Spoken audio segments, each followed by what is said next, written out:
आधुनिक इतिहास की पुस्तकों और वामपंथी विचारधारा में अक्सर यह सिद्ध करने का प्रयास होता है कि प्राचीन भारत में ब्राह्मण और क्षत्रिय हमेशा लड़ते रहते थे।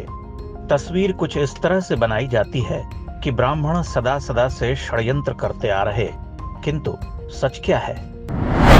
प्राचीन भारत की 3 महत्वपूर्ण घटनाओं को लीजिए। पुराणों में एक आतताई राजा वेन की चर्चा है।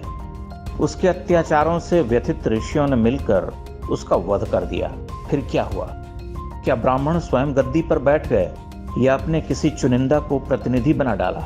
आश्चर्य यह कि वेन के ही 2 पुत्रों में से ब्राह्मणों ने महान धर्मात्मा क्षत्रिय राजकुमार पृथु को राजगद्दी सौंपी, वही पृथु जिनके नाम से पृथ्वी बनी। दूसरा उदाहरण पुरुरवा का है। एक समय का प्रतापी सम्राट पुरुरवा प्रेमांध और मोहांध होकर अनाचारी हो गया।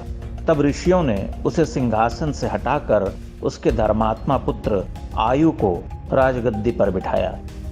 तीसरा उदाहरण परशुराम का है, जिनके नाम से ब्राह्मण और क्षत्रिय लड़ते भी रहते हैं। किंतु सत्य यह है कि परशुराम ने है वंश के दुराचारी और हत्यारे क्षत्रियों को परास्त करने के लिए दूसरे धर्मप्रिय क्षत्रिय राजाओं का संगठन बनाकर उसका नेतृत्व किया और 21 बार उन्हें परास्त किया। इन 3 बड़ी कथाओं की मूल आत्मा क्या है?